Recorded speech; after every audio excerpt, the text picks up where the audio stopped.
En premier lieu, je tiens à remercier la mairie de Ginestas qui a bien voulu accueillir ce meeting pour l'unité pour l'interdiction des licenciements. Bien, Nicolas Sarkozy, lors des élections présidentielles, est venu à Béziers, dans les arènes, et il s'est adressé aux viticulteurs en disant « Ce n'est pas à cause de l'Europe que vous souffrez, c'est parce qu'il n'y a pas assez d'Europe. » Voilà ce que c'est, pas assez d'Europe. C'est la fin de la distillation obligatoire, c'est la fin de l'aide au stockage, c'est 175 000 hectares de vignes qui doivent être arrachés pour laisser la place, bien sûr, aux vins d'importation et au golf.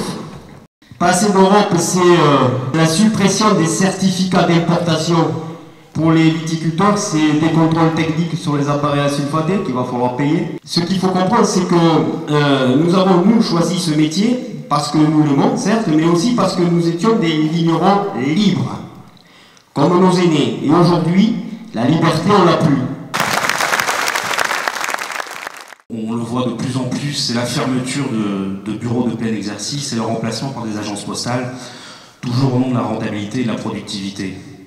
Mais on peut vite faire le parallèle avec France Télécom et ses 16 000 suppressions d'emplois ces dernières années. Donc cette volonté de détruire un outil qui favorise le maillage républicain jusqu'au plus lointain village, elle est vraiment ancrée dans les directives européennes de libéralisation du courrier. Il faut privatiser pour obéir aux injonctions de l'Union européenne, privatiser la Poste, après avoir privatisé Air France, après avoir privatisé France Télécom, et sans doute avant de privatiser la SNCF. Et pour cela, sacrifier sur l'autel du dogmatisme libéral nos statuts, nos emplois. Sur les 500 000 hectares, 540 000 hectares de vignes d'Anguedoc-Roussillon, il n'en restera plus que 140 000, 400 000 hectares seront arrachés, et ça fera 220 000 emplois avec l'intendance qui vont être supprimés. Et est-ce qu'on va laisser ruiner et délocaliser toutes nos industries? Et un beau jour, il n'y aura plus assez de travailleurs pour payer les cotisations de ceux qui seront au chômage. Et à ce moment-là, qu'est-ce qu'on fera? Est-ce que à ce moment-là, on fera comme à la Guadeloupe? On fera comme 1907? On fera comme en 1976? Est-ce qu'il faut en arriver là pour arriver à comprendre? Parce qu'il faut savoir qu'actuellement, avec le monopole de ces gens-là, des grandes surfaces, en 1789, ils ont fait la révolution pour moins de privilèges qu'il y a actuellement avec la République.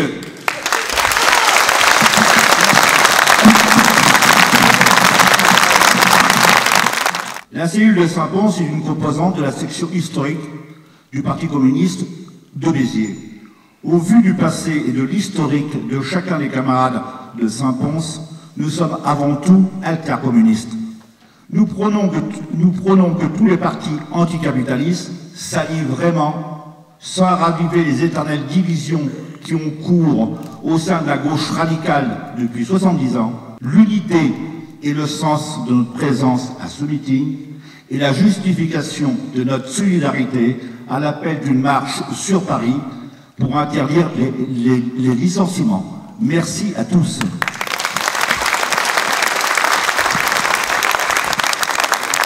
Courant 2009, la direction d'EDF vient de nous annoncer la fermeture de sites à nouveau dans tous les départements du sud-ouest.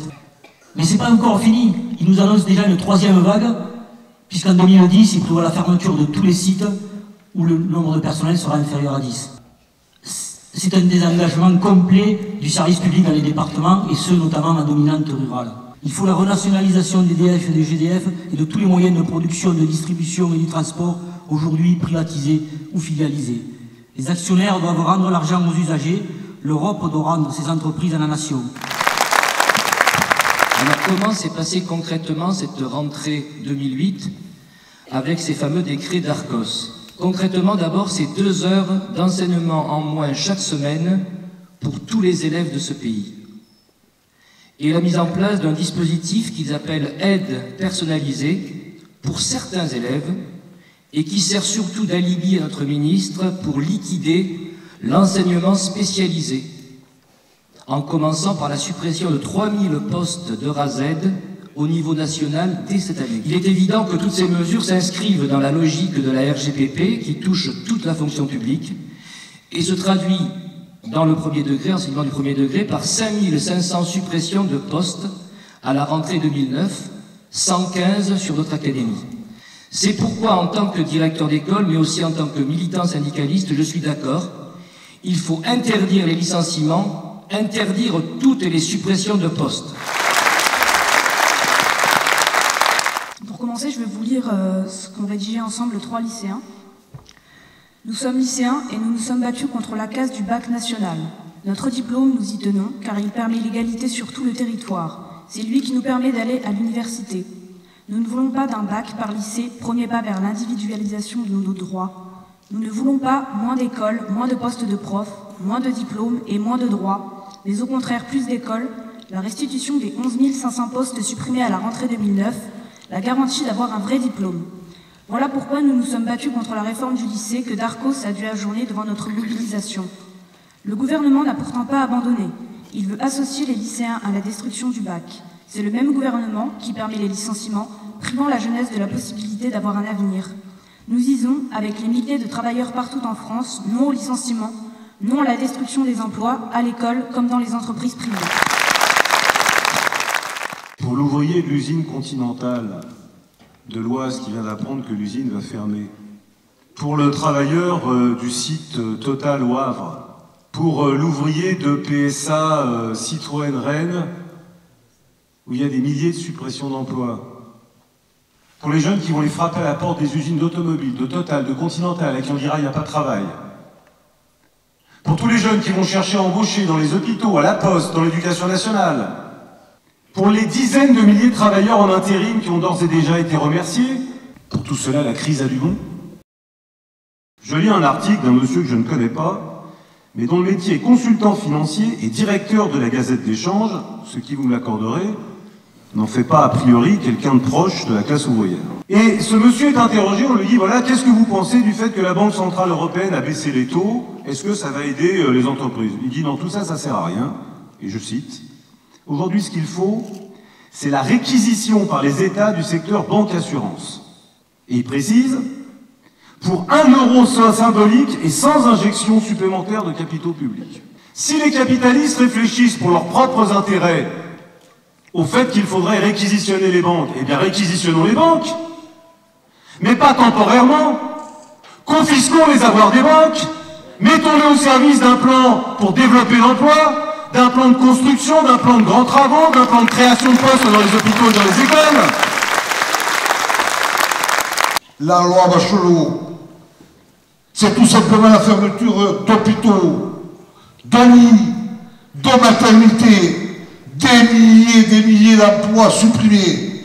Et tout ça pourquoi? Tout simplement pour respecter le pacte de stabilité.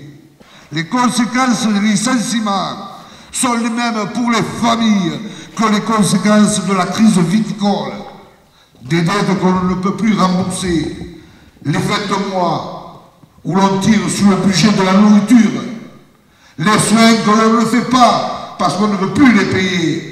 Il y a toutes les minutes en France 2 licenciements. Il faudra bien que la grève générale, réalisant l'unité du peuple et des élus, impose un gouvernement qui prendra les mesures d'urgence qu'impose la situation, à commencer par la nationalisation de toutes les banques, sans indemnité des fonds de pension et sans indemnité des spéculateurs. La confiscation de tous leurs avoirs, le contrôle des changes, la renationalisation de tous les moyens de production, le retour à l'État, c'est-à-dire au peuple, à nous, de toutes les infrastructures et biens qui sont payés, qui ont été payés par nos impôts, donc qui nous appartiennent. Organisons ensemble la marche unie sur Paris pour l'interdiction des licenciements. Unissons nos forces, constituons nos comités partout, car celui qui perd son emploi, comme celui qui perd sa terre aujourd'hui, c'est lui qu'il faut sauver, pas les spéculateurs.